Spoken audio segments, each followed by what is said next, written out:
Assalamualaikum warahmatullahi wabarakatuh. Perkenalkan, nama saya Anissa Uswatun Hasanah dari kelas 11 MIPA 4 nomor absen 7. Di sini saya akan mengerjakan tugas kimia, yaitu menjelaskan materi koloid. Sistem dispersi. Sistem dispersi terdiri atas dua. Pertama, medium pendispersi. Dua, zat terdispersi. Berdasarkan ukuran partikelnya, sistem dispersi dibagi menjadi tiga. Pertama, larutan, dua, koloid, dan tiga, suspensi. Perbedaan antara koloid, suspensi, dan larutan yaitu perbedaan ukuran partikel. Larutan kurang dari 100, koloid 1-100, suspensi lebih dari 100. Penampilan fisik, larutan jernih, partikel terdispersi tidak dapat diamati dengan mikroskop ultra. Koloid jenuh sampai jernih, partikel terdispersi hanya dapat diamati dengan mikroskop ultra. Suspensi keruh, partikel terdispersi dapat diamati langsung dengan mata. Kestabilan jika didiamkan, larutan tidak terpisah, koloid sukar terpisah, suspensi mudah terpisah. Cara pemisahan, larutan tidak dapat disaring, koloid tidak dapat disaring, suspensi filtrasi atau penyaringan. Sifat-sifat koloid.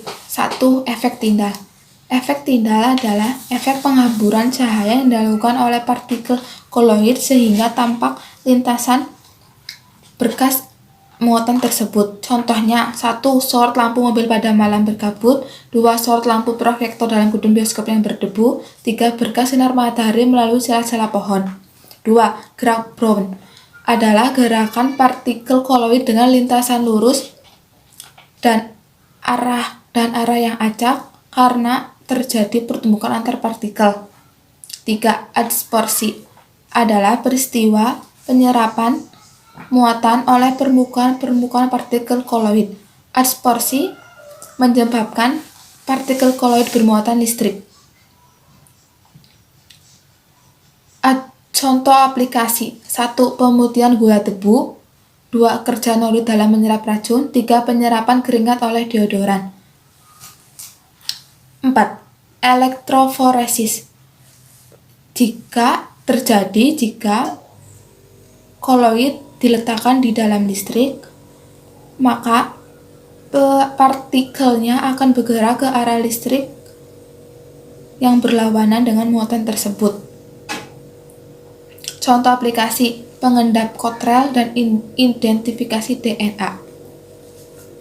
5. Koagulasi. Koagulasi merupakan pengumpulan partikel koloid yang membentuk endapan. Penyebab koagulasi. 1. Pencampuran koloid yang berbeda muatan. 2. Adanya elektrolit. Contoh aplikasi: 1. Pembentukan delta muara sungai. 2. Karat dalam lateks digumpalkan dengan asam format. Kestabilan koloid. A. Menghilangkan muatan koloid. 1. Dialisis. Dialisis merupakan proses menghilangkan muatan koloid dengan cara memasukkan koloid ke dalam membran semi-permeabel. B. Penambahan stabilisator koloid. Pertama, emulgator, dan kedua, koloid pelindung. 1. Emulgator, yaitu zat yang ditambahkan ke dalam suatu emulsi dengan tujuan menjaga koloid agar tidak mudah terpisah. 2. Koloid pelindung, yaitu suatu koloid yang ditambahkan pada koloid lain agar diperoleh koloid yang stabil. Perbedaan koloid liofil dan liofob. Koloid liofil yaitu koloid yang fase terdispersinya suka menarik medium pendispersinya, sedangkan koloid liofob adalah koloid yang fase terdispersinya tidak suka menarik medium pendispersinya. Jika medium pendispersi koloid tersebut adalah air, maka koloid tersebut disebut koloid hidrofil dan hidrofob. Contoh koloid hidrofil yaitu protein, sabun, dan deterjen. Sedangkan contoh dari koloid hidrofob yaitu susu, mayones, dan sol belerang. Pembuatan koloid. larutan ke koloid dengan cara proses kondensasi, sedangkan koloid ke suspensi menggunakan cara dispersi. Cara kondensasi: 1 reaksi hidrolisis, 2 reaksi redoks, 3 pertukaran ion. Pertama, reaksi hidrolisis. FeCl3 dengan 3H2O menghasilkan FeOH3 dengan 3HCl. 2 reaksi redoks. 2H2S dengan SO2 menghasilkan 2H2 dengan 3S. 3 pertukaran ion. 3H2S ditambah AS2O3 menghasilkan AS2S3 dengan 3H2O. 2 cara dispersi.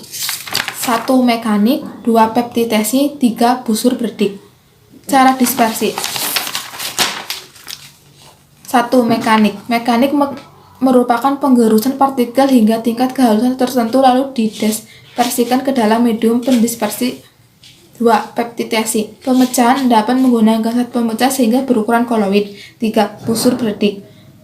Hanya untuk pembosok logam. Koloid dan polusi. Masalah lingkungan yang terjadi akibat koloid yaitu asap dan kabut. Sekian dari saya. Wassalamualaikum warahmatullahi wabarakatuh.